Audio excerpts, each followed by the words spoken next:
mana pemimpinnya mengaku nabi. Nabi gadungan bernama Satarov dan para pengikutnya ini ditangkap karena diketahui sengaja menyekap puluhan anak di sebuah ruang bawah tanah di pemukiman mereka yang tertutup. Dalam penangkapan ini, polisi berhasil membebaskan 27 anak yang berusia di bawah 12 tahun. Petugas juga menemukan 38 orang dewasa yang sebagian besar adalah perempuan. Nabi gadungan dengan ajaran sesat ini menyekap para korbannya di ruang bawah tanah sebuah rumah yang hanya seluas 700 meter persegi. Para korban kemudian langsung dibawa ke rumah sakit untuk mendapatkan penanganan medis. Beberapa anak diduga tidak pernah menghirup udara segar dan terkena sinar matahari seumur hidupnya. Menurut penjelasan jaksa yang menangani kasus ini, beberapa anak pernah tinggal di sana selama lebih dari 1 dekade.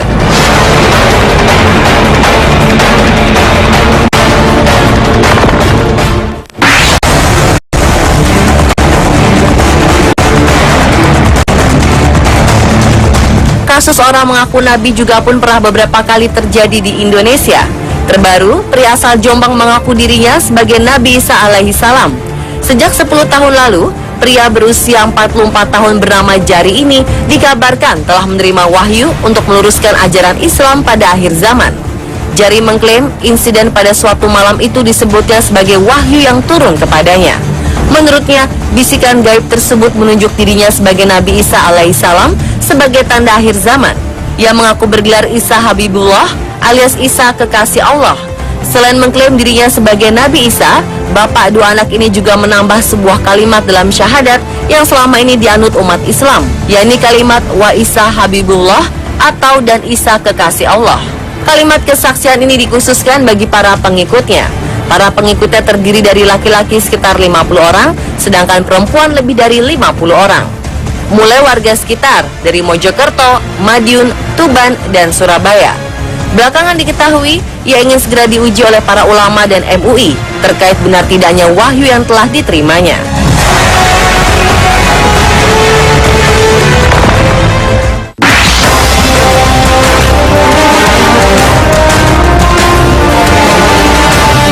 Tentara di Pangkalan Udara Ali Al-Salim, Kuwait menangkap seorang pria Iran yang mengaku nabi pada awal Maret 2014 lalu. Ia tertangkap kamera keamanan sedang berjalan di luar pangkalan udara pada malam hari. Lelaki yang tidak disebutkan identitasnya ini mengatakan kepada tentara dalam sebuah bahasa tidak bisa dimengerti bahwa ia adalah seorang nabi yang ditunggu-tunggu. Karena tingkah mencurigakannya ini, nabi palsu ini kemudian digelandang ke kantor polisi dan diperiksa lebih lanjut di rumah sakit untuk menjalani pemeriksaan kejiwaan.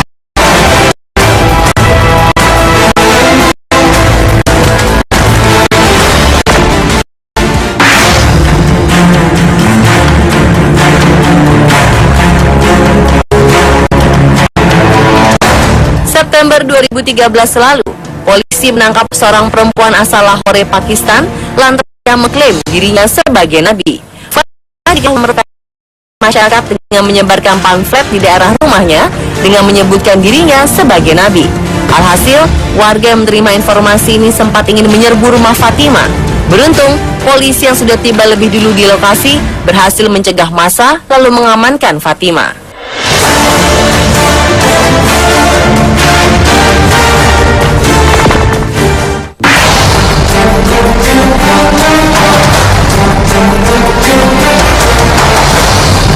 Lagi-lagi, seorang pria mengklaim dirinya sebagai nabi. Kali ini seorang pria asal Malaysia harus diamankan oleh polisi karena mengaku dirinya sebagai nabi pada 2012 lalu. Pria berusia 44 tahun bernama Roslan Abdul Rahman diketahui kerap mengaku sebagai wakil Tuhan di bumi kepada tetangga-tetangganya di Kompleks Alor Gajah Malaka. Beberapa saksi pernah mendengar pria yang dahulu berprofesi sebagai nahkoda kapal dagang ini berkata bahwa dialah nabi akhir zaman. Ia mengatakan hal itu sekembalinya ia dari laut. Tindakan lelaki parubaya ini melanggar aturan hukum Malaka pasal 62 soal penghinaan agama.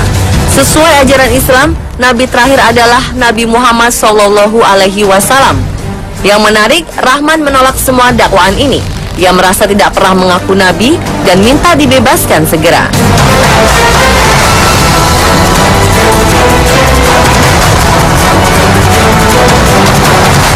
Pemirsa, itulah 7 kasus orang mengaku nabi versi on the spot.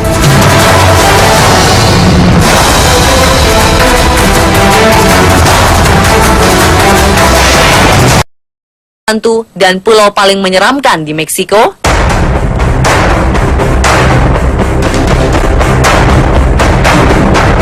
Menurut legenda setempat, dahulu kala hidup 3 gadis kecil. Mereka asyik bermain-main di pulau.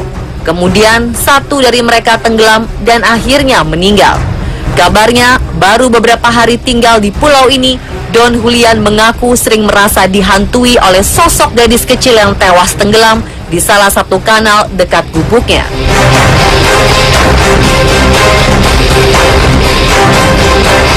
Sosok arwah yang tidak tenang dari gadis kecil yang meninggal tenggelam ini dikabarkan sering bernyanyi, tertawa, dan memanggil-manggil nama Don Julian dari dalam air. Menurutnya, ada sesuatu yang menggaruk-garuk gubuknya dan juga mengetuk-ngetuk jendela. Terkadang, Don Julian dapat melihat sosok gadis kecil berada di atas pohon atau di atas air dan melayang di sekitar pulau pada malam hari. Sejak itu, Don Julian merasa hidupnya tak tenang. Ia merasa ada sesuatu yang mengikutinya. Hingga pada suatu hari, Don Julian melihat sebuah boneka mengapung di atas air. Ia lalu mengambil boneka itu dan menggantungnya di sekitar lokasi tempat gadis kecil tersebut meninggal.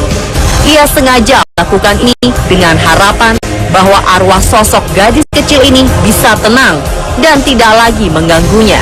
Cara memainkan boneka diletakkan oleh Don Julian. Apakah hal ini berhasil?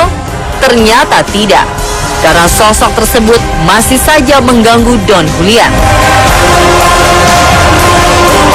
Tampak jelas baginya bahwa satu boneka saja tidaklah cukup.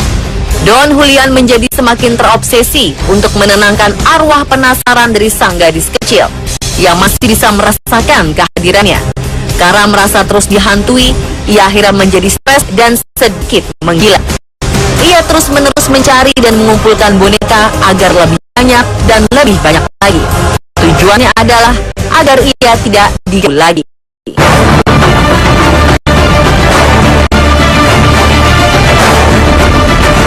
Namun satu yang menjadi pertanyaan, dari manakah asalnya ribu boneka ini? Apakah di dekat pulau ini terdapat pabrik boneka? Ataukah ribuan boneka ini ia dapatkan kembali dari aliran sungai? Bagaimana nasib dari Don Julian sendiri? Pastikan Anda menyaksikan kelanjutan dari misteri series Pulau Boneka La Isla de las Monecas besok malam hanya di On The Spot.